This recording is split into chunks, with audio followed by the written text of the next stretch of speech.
Chicken bread pocket আজকে খুব সহজেই বাড়িতে আমি এই খাবারটি তৈরি করেছিলাম।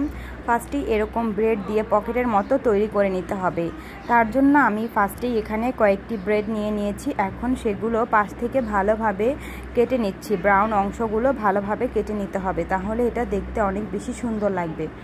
আর যেহেতু এই সাইডটা একটু শক্ত থাকে এমনিতে, তাই ভালোভাবে কেটে নিলে সুন্দর লাগে দেখতে। এই তো তারপরে কেটে নেওয়ার পরে আমি এখন এইরকম গোল গোল কাটার দিয়ে সবগুলো ব্রেড একসাথে কেটে নিয়েছি।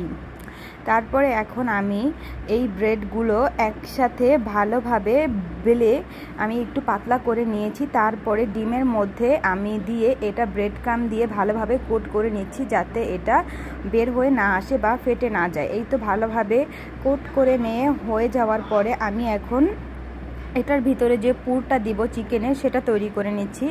তার জন্য ফার্স্টে এখানে আমি 1 কাপের মতো পেঁয়াজ দিয়ে নিলাম, আর তার মধ্যে দিয়ে দিলাম আদা রসুন বাটা দিয়ে সামান্য পরিমাণে লবণ দিয়ে আমি দিয়ে দিলাম চিকেন। এখন চিকেনের মধ্যে দিয়ে দেব গুঁড়ো মশলা। এখানে দিয়ে দিচ্ছি মরিচের গুঁড়া, ধনিয়ার গুঁড়া এবং দিয়ে নিচ্ছি সয়া সস। তারপরে সব কিছু ভালোভাবে এখন মিক্স করে নিতে হবে। সব কিছু ভালোভাবে মিক্স করে নেওয়ার পরে এখানে এখন আমি দিয়ে নেব কিছু সবজি। এখানে আমি গাজর দিয়ে নিচ্ছি। গাজরটা আমার ফ্রোজেন করা ছিল, সেটাই আমি দিয়ে নিলাম। এই তো ফ্রোজেন গাজর দেওয়ার পরে এখন সব কিছু ভালোভাবে সিদ্ধ করার জন্য আমি এখানে রেখে দেব। তারপরে এখানে দিয়ে নিচ্ছি টমেটো সস দেওয়ার পরে এখন সব কিছু আরও ভালোভাবে মিক্স করে নেব। এই তো সব কিছু ভালোভাবে মিক্স করে নেওয়ার পরে এখন পানিটা শুকানোর জন্য অপেক্ষা করব। তারপরে এখানে 1 কাপের মতো দুধ দিয়ে নেব, যাতে এটা অনেক বেশি ক্রিমি হয়। আর এর মধ্যে দুধটা দেওয়ার ফলে এটা কিন্তু খেতে খুব ভালো লাগবে আর অনেক বেশি ক্রিমি হবে। ক্রিমি একটা টেক্সচার, কিন্তু ভিতরের পুরটা হলে খেতে খুবই দারুণ লাগে। এই তো দেখতেই পাচ্ছেন আমি এখানে চিজও ব্যবহার করেছি। চিজটা কিন্তু এটার স্বাদটা আরও অনেক বেশি বাড়িয়ে দেয়। এই তো আমার পুরটা তৈরি করা হয়ে গিয়েছে। ক্রিমি একটা চিজি পুর তৈরি হয়ে গেল। তারপরে যে ব্রেডগুলো তৈরি করে রেখেছিলাম সেটা আমি ফ্রিজে রেখে দিয়েছিলাম, যাতে ভালোভাবে যে ব্রেড ক্রাম্বগুলো দিয়ে কোট করলাম সেটা আরও একটু ভালোভাবে সেট হয়। এই তো তারপরে এখন সব কিছু আমি তেলে ভেজে নিব।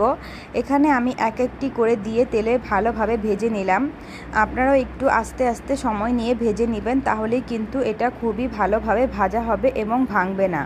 এই তো সবগুলো ভেজে নিয়েছি। এখন দেখতেই পাচ্ছেন কি সুন্দর ফুলকো ফুলকো হয়েছে, আর ভেতরে কিন্তু পকেটের মতো তৈরি হয়ে গিয়েছে। এই যে আমি একটি কেটে দেখাচ্ছি, এই যে দেখতেই পাচ্ছেন কি সুন্দর পকেটের মতো তৈরি হয়েছে। এখন আমার যে তৈরি করা পুরটা ছিল সেটা আমি এর মধ্যে দিয়ে নিচ্ছি। এই তো পুর দেওয়া হয়ে গিয়েছে। এখন আমি এভাবে সবগুলো তৈরি করে নেব।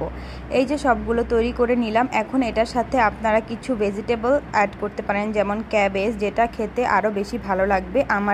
আমি ভেজিটেবল ছাড়াই সার্ভ করেছি, এইভাবেও খেতে খুব ভালো।